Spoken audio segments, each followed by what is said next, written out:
안녕하세요. 한국환경연구원에서 탄소중립연구실을 맡고 있는 신동원 실장입니다.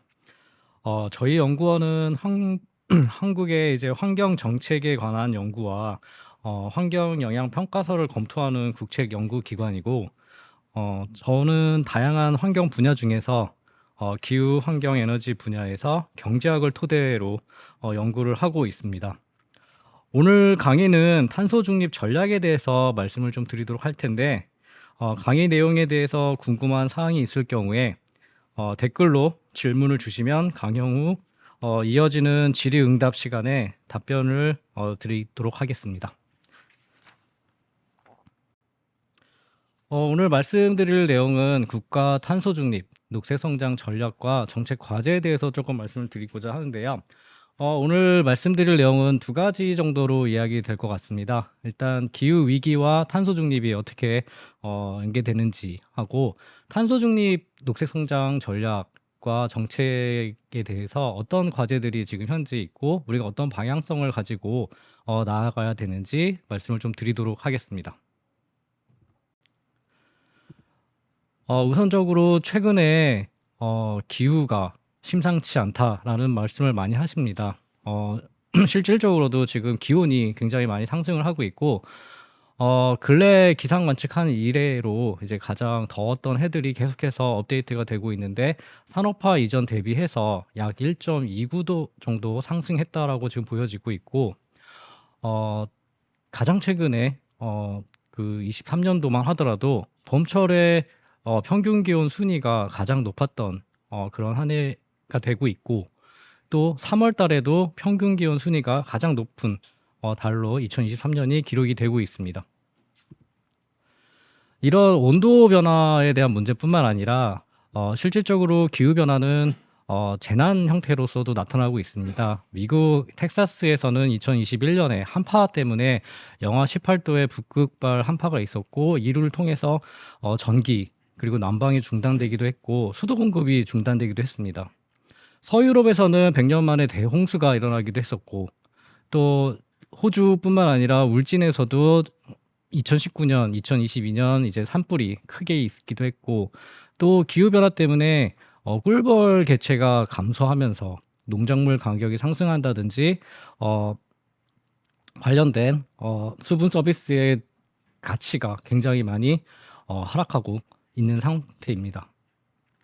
이런 기후 변화에 대한 문제는 지금 현재까지 진행되어 온 것뿐만 아니라 이제 앞으로도 굉장히 문제가 된다라는 점인데, 향후에 저희가 지금처럼 화석연료를 계속 쓰고 고속 성장의 경로로 갈 경우에는 한 4.4도까지도 상승이 예상이 되고 있고, 저희가 아주 잘 열심히 기후 변화를 막고 온실가스를 감축할 경우에 한 1.8도 정도 상승할 것으로 지금 보고 있습니다.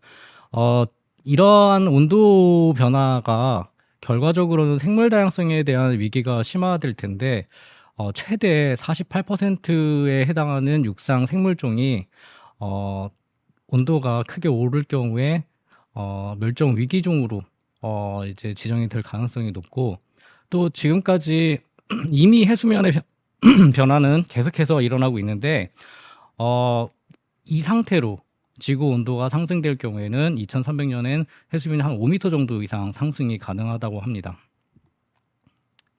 그럼 이러한 기후 위기의 원인은 어디에 있는가를 저희가 좀 살펴보면, 궁극적으로 저희가 인구 증가와 밀접한 관계가 있다고 보고 있고, 이런 인구 증가는 인위적인 이제 탄소의 배출, 그리고 탄소 배출과 인구 증가에 따라 지구 온도가 계속해서 상승하고 있다라고 하는 이제 나사의 보고서가 있고요.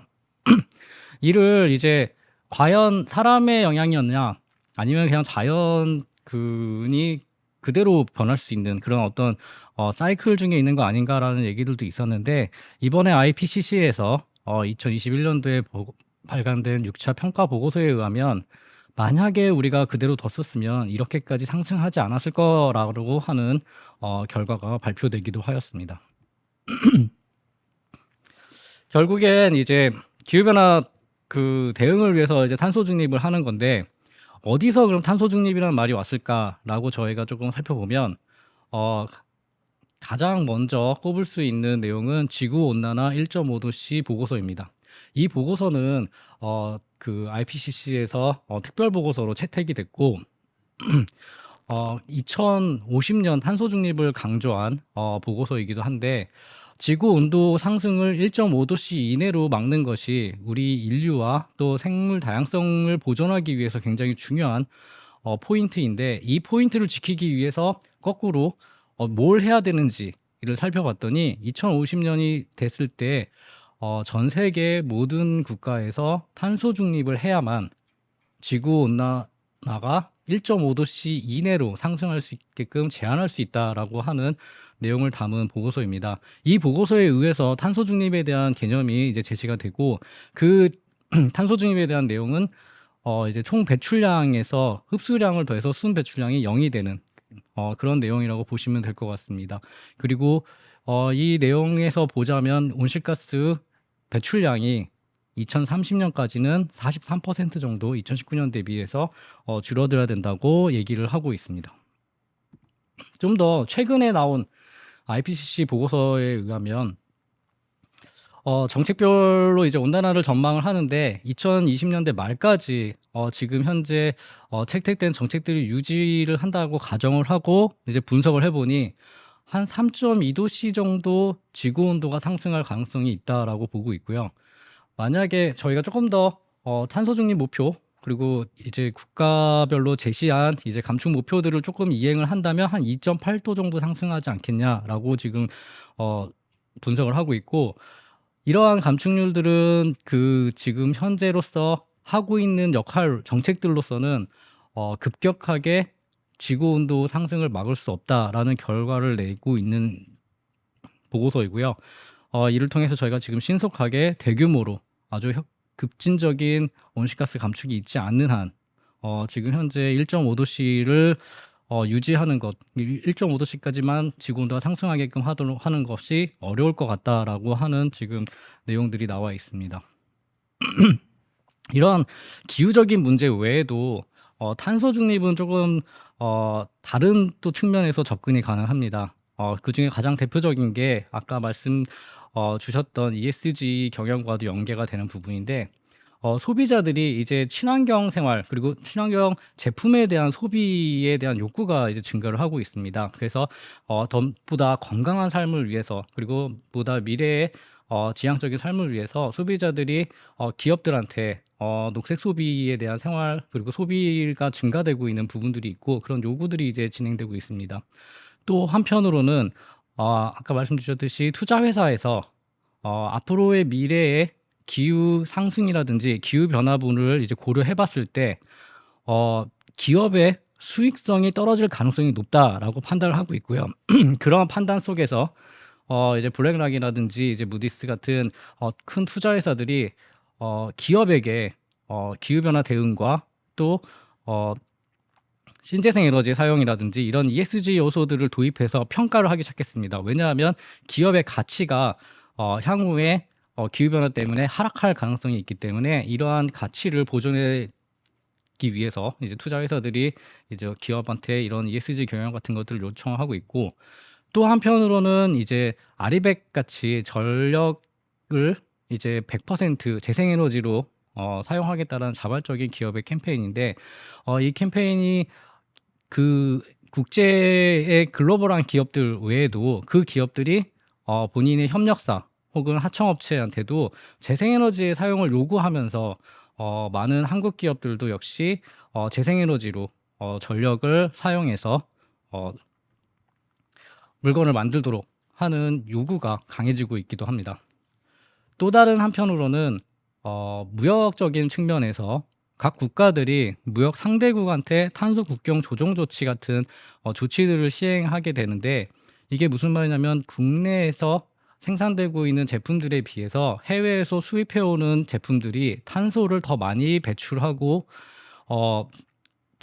싼 가격으로 이제 수입이 되다 보니까, 이런 제품들에 대해서 탄소세라든지 혹은 조정 조치를 통해서 가격도 올리고 제품의 탄소 배출량도 줄이겠다고 하는 논의입니다. 특히 우리나라처럼 무역을 중심으로 하고 있는 국가는 수출 중심으로 하고 있기 때문에 그 국가, 수입 국가에서 이러한 논의들이 진행되는 것이 굉장히 부담스러울 수 있습니다. 그래서 기업에게는 온실가스 문제가 더 이상 환경 이슈가 아니라 생존과 경쟁력을 좌우하는 이제 경제적이고 또 경영 전략적인 이슈로 좀 대두되기 시작했고, 그런 측면에서 아마 소니라든지 이런 대기업들도 마찬가지로 계속해서 이제 이런 내용들을 발표를 하고 있기도 합니다. 그리고 주요 이제 경제 대국이 탄소 중립을 이제 추진할 경우에 저탄소 기술에 대해서 이제 새로운 성장 동력이 될 수도 있고, 또 정통 사업에서 보자면 새로운 이제 경쟁력으로서도 활용이 가능한데요. 탄소 중립에 대해서 이제 투자를 어떻게 진행될 건지 이제 국제 에너지 기구 IEA에서 좀 추정한 결과를 좀 보여드리면, 향후에 2030년이 되면 2020년 대비해서 한 2.5배 정도의 투자 소요가 증가될 것이다라고 보고 있습니다. 그리고 관련 그 업계에서 가장 중요한 것 중에 하나가 화석연료에 대한 투자는 감소될 거고, 그 외에 발전이나 수송 부분에 대한 투자는 엄청나게 증가할 거며, 또 탄소 중립 연관 기술에 대해서 대규모 투자가 증가될 것으로 보고 있습니다. 그래서 CCUS 관련된 신규 투자들은 이제 2050년에 1,600억 달러까지 증가하고, 그 전력 체계와 전력화에 대한 투자들, 그리고 재생에너지에 대한 투자, 이런 부분들이 향후에 엄청나게 증가할 것으로 지금 예상을 하고 있습니다. 그래서 저희가 탄소 중립 녹색 성장 전략 이걸 볼 때 탄소 중립만 보지 않고 녹색 성장을 함께 보는 이유는, 이 문제가 단순히 기후 생태 위기에 대해서 이런 기후 재난으로부터의 피해와 인류의 생존에 대한 문제를 극복하는 것과 함께 이제 국제사회에서 이제 압력들, 글로벌 소비자, 금융 투자, 기업의 요구들에 대한 내용들에 대해서도 대응을 해야 하고, 또 한편으로는 미래 성장 잠재력의 고민, 지금 현재 한국이 처해져 있는 성장 잠재력이 감소되고 있는 부분들, 기술 패권 경쟁에서 어떻게 선도할 것인가에 대한 내용들, 그리고 글로벌 공급망이 변화되는 곳에서 어떻게 우리나라 기업들이 경쟁력을 가지고 갈 것인가에 대한 문제까지 함께 포괄하고 있기 때문에 국가 탄소 중립 녹색 성장이라는 말이 함께 붙어서 전략으로서 지금 보여지고 있습니다. 그렇다면 이제 앞으로 우리의 녹색 성장 탄소 중립 전략은 어떻게 돼야 될 것인가라고 보면, 우선적으로 저희가 봐야 될 게, 과연 우리는 이제 탄소를 얼마나 배출하고 있길래 그리고 어떻게 배출하고 있는지를 확인을 해봐야 될 것 같습니다. 일단 한국은 배출량 순위가 한 그 13위 정도 되고 있습니다. 2018년 기준으로 이제 한 13위 정도 되고 있고, 1인당 배출량으로 보면 한 31위, 그리고 GDP당 배출량으로 보면은 143위, 누적 배출량으로 보면 한 세계에서 한 20위 정도를 하고 있는 국가입니다. 결코 적은 양은 아니지만 아주 또 그 앞선 국가들, 중국, 미국, 인도, 러시아 같이 큰 나라들에 비하면 많은 양은 아니지만 하나의 국가로서 저희 면적 대비해서는 굉장히 많은 양을 배출하고 있는 국가이기도 합니다.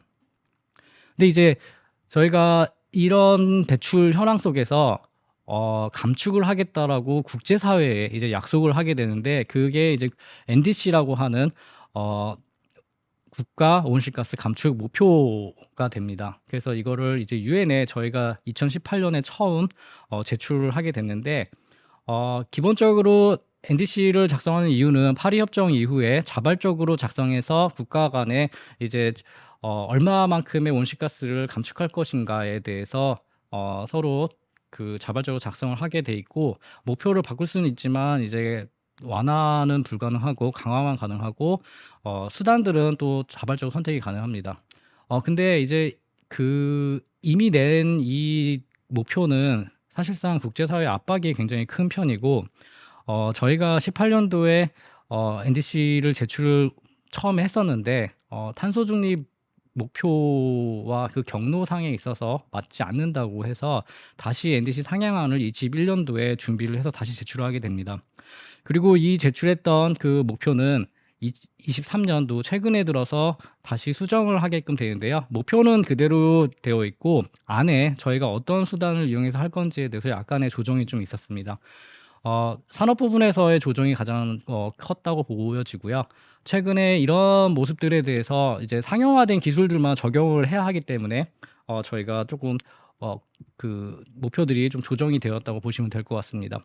근데 이러한 목표가 과연 좀 적절했는가에 대한 논의들이 계속해서 나오고 있는데, 어떻게 보면 선진국들과 비교해서 1990년도를 기준으로 해서 저희의 목표를 살펴보면 각 선진국들은 90년대부터 계속해서 온실가스를 그래도 어느 정도 줄이려고 하는 노력들이 진행되고 있었지만, 우리나라 같은 경우에는 계속해서 개발도상국으로서의 지위를 가지고 온실가스 배출이 좀 더 늘어나고 있었습니다. 이 이유는 이제 산업이 발전하고 온실가스가 증가됐던 부분들이 있었는데, 이거를 2018년 기준 배출 경로로 조금 바꿔보면 실질적으로 저희는 계속해서 증가하는 부분에서 이제 비슷한 수준의, 다른 선진국들과 이제 비슷한 수준의 감축 그 경로를 가지고 간다라고 보시면 될 것 같습니다. 그렇기 때문에 한국의 미래 감축 강도가 매우 높아 보이긴 하지만, 실질적으로는 다른 나라의 이제 미래 감축 강도하고 모두 유사한 부분이 있고, 그렇다면 우리나라는 지금 어디서 어떻게 줄여야 되는지를 살펴봐야 되는데, 기본적으로 우리나라에서 온실가스가 가장 많이 배출되는 부분은 에너지를 생산하고 있는 전환 부분입니다. 그래서 2억 7천만 톤 정도가 이제 전환 부분에서 나오고 있고, 2억 6천만 톤 정도가 그 다음 산업 부분에서, 그리고 수송 건물 부분에서 이제 나오고 있습니다. 하지만 결국에 에너지를 만드는 이유도 에너지 수요가 있기 때문에, 에너지를 만든다라는 가정에서 보자면 에너지 수요가 큰 부분들, 에너지 전환을 포함해서 보자면 산업 부분이 가장 많은 온실가스를 배출하고 있고, 그 다음에 건물, 그리고 수송, 농축산 부분으로 이어지고 있습니다.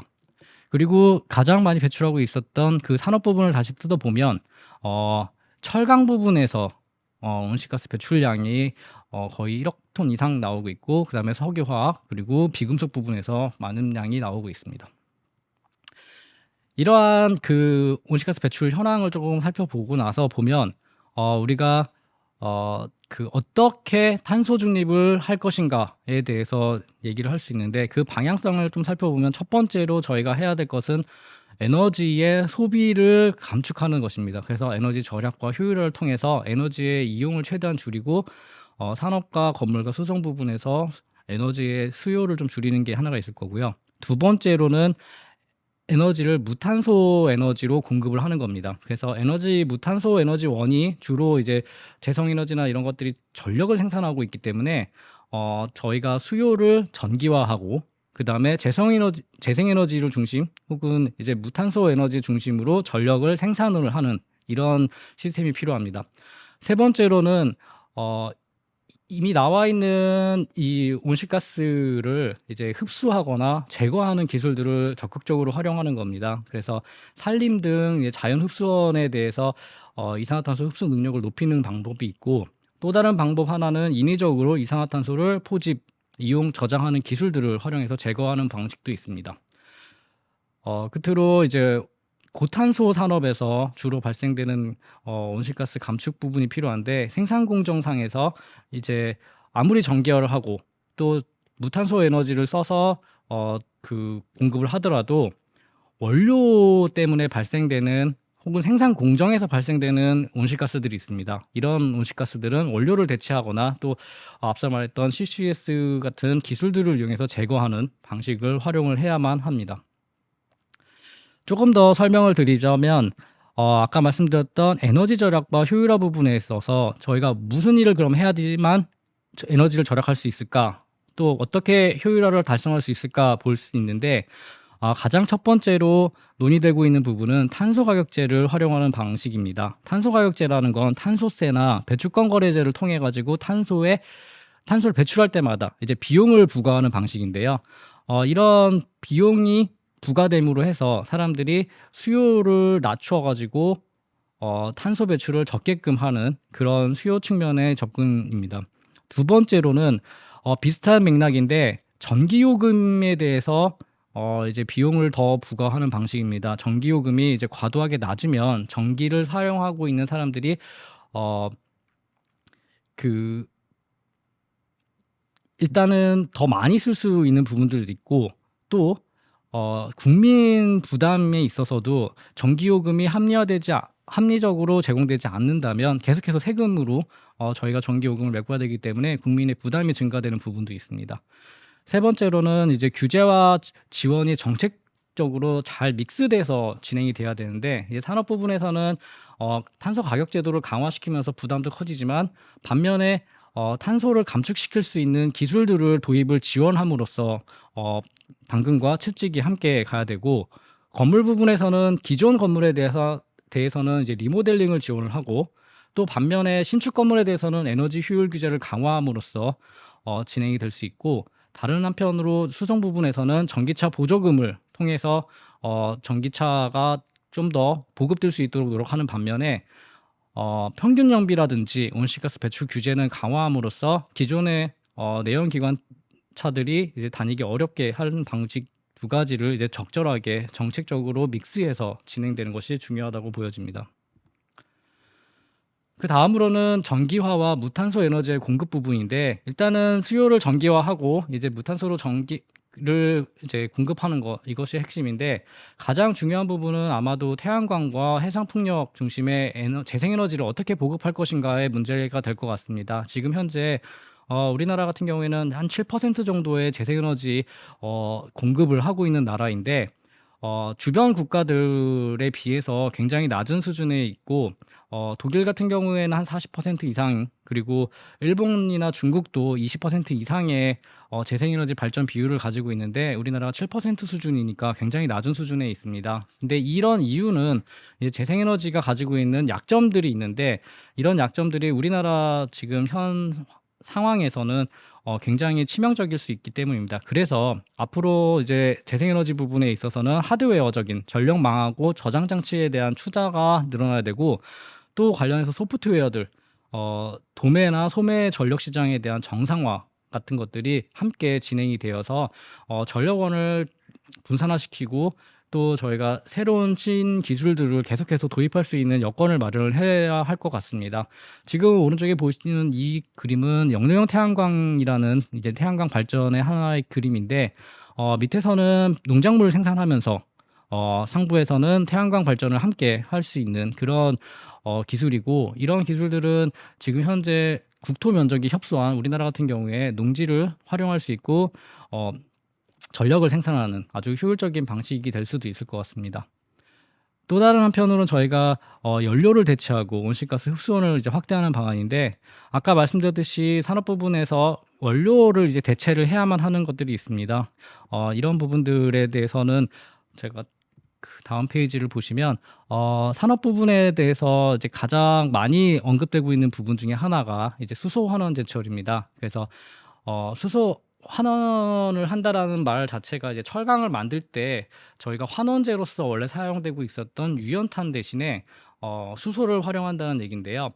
일단 기본적으로 제철 산업에서 온실가스 배출이 되는 부분들을 보면은 첫 번째로 철광석을 유연탄과 섞어서 이제 고로에서 뜨겁게 데우고 그 고로에서 데운 그 철을 이제 제강시켜 가지고 이제 철을 만들게 되는데요. 이때 가장 많은 이산화탄소가 발생되는 시점은 철광석과 유연탄을 섞어서 고루에 넣었을 때 나오는 화학작용에 의해서 탄소가 많이 나오게 됩니다. 그래서 이런 부분에 있어서 기본적으로 저희가 물론 고로를 데울 때 화석연료가 아닌 이제 전기로를 사용하는 방식들로 있긴 하겠지만 그거보다 더 많은 양을 배출하고 있는 철광석과 유연탄의 조합으로 이제 저희가 만드는 기술 대신 수소를 통해서 만드는 수소 환원 제철 기술들을 이제 활용을 해야 할 것 같습니다. 그래서 수소화 기술을 통해 가지고 그 온실가스 배출 없이 이제 그 철을 만들 수 있는 방식이 있는데 이러한 방식들을 쓰기 위한 노력들이 지금 현재 굉장히 중요한 상황입니다. 그 다음으로는 이제 CCUS 이미 나와 있는 그 온실가스들을 이제 어떻게 하면 포집하고 이용하고 저장할 것인가에 대한 내용이고 끝으로 자연 기반 해법들 산림의 흡수 능력을 강화한다든가 유휴 토지들을 조림하고 또 도시숲을 만들고 토양의 흡수원을 늘리고 갯벌을 보강하고 바닷숲을 조성함으로써 우리가 자연적으로도 탄소를 흡수할 수 있게끔 만드는 방식도 중요할 것 같습니다. 다음으로는 이제 비기술적 감축 대안으로서 이제 순환경제에 대한 내용이 나오는데, 순환경제는 말 그대로 자원을 이제 순환시키는 경제를 활성화시키는 내용입니다. 근데 이제 중요한 점은 두 가지. 순환의 속도를 이제 느리게 하는 것도 중요하고, 순환의 양을 이제 줄이는 그런 노력들 두 가지가 모두 중요하다고 볼 수가 있겠습니다. 또 한편으로는 온실가스 감축이 굉장히 어려운 분야 중에 하나가 이제 농업 분야인데, 농업 축산 분야에서 식단의 변화를 통해 가지고 그 감축을 자연스럽게 하는 방식도 있을 것 같습니다. 또 저희가 이렇게 앞서 말씀드렸던 내용들이 굉장히 혁신적이고 대규모로 온실가스를 감축할 수 있는 부분들도 있는데, 반면에 이 전환에 따른 피해와 그 산업 그리고 지역 노동자들이 이제 영향을 받을 수 있습니다. 그래서 이 전환에 따라서 피해받는 주체들에 대해서 이제 공정한 전환이 될 수 있도록 이제 프로그램들을 운영을 해야 하고, 또 기본적으로 탄소 중립의 목표와 이제 어떻게 전략을 진행할 것인지에 대해서 국민의 이제 수용성이 강화되고, 이런 부분들을 위해서 기후와 환경 교육이 강조되어야 될 것 같습니다.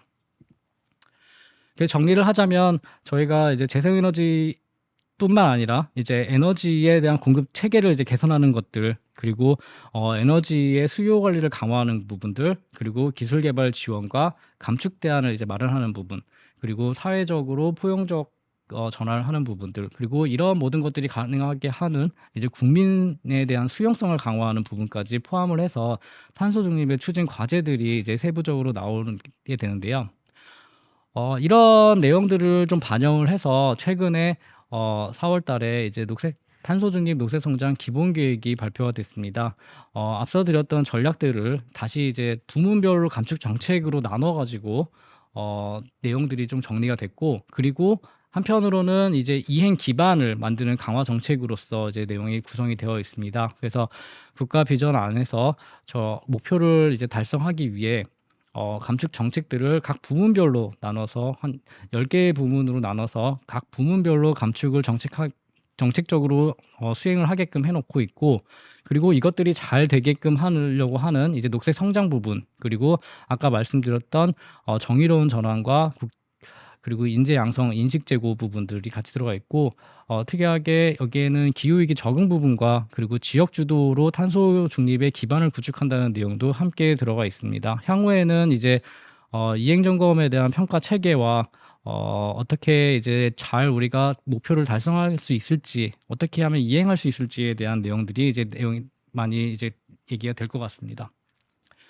앞으로의 이제 목표입니다. 저희가 이렇게 탄소 중립을 진행하는데 어떤 방식으로 탄소 중립을 할 것인가에 대해서 얘기를 할 때 온실가스 배출이 감소하면서 경제가 성장하는 이런 지속 가능한 성장을 만드는 것이 가장 중요하다고 보여집니다. 하지만 최근에 이런 모습을 만드는 것 자체가 굉장히 어려운 일이고, 최근에 온실가스 감축이 이루어졌던 부분을 보면 이제 코로나 때문에 침체적인 탈동조화라고 부르는데, 온실가스를 감축됐지만 경제도 후퇴하는 이런 모습으로 진행될 가능성이 높습니다. 그렇기 때문에 저희가 절대적인 탈동조화, 지금 경제가 성장하면서 온실가스가 감축되도록 하기 위해서 이제 노력을 해야 하는데, 이러한 노력들에 대해서 어떻게 하면 할 수 있을까라는 고민들이 지금 많이 있습니다. 그런 고민 중에 하나가 최근에 새 정부의 경제정책 방향인데, 일단 새 정부의 경제정책 방향은 자유로운 시장경제에 기반한 경제 운영을 이제 강조하고 있습니다. 그래서 정부에서부터 운영하고 있던 경제 운영을 민간, 기업, 시장 중심으로, 그리고 민간의 규제 완화를 통해서 진행을 하고, 정부는 과도한 시장 개입을 지양한다라는 내용들로 지금 발표를 하고 있는데요.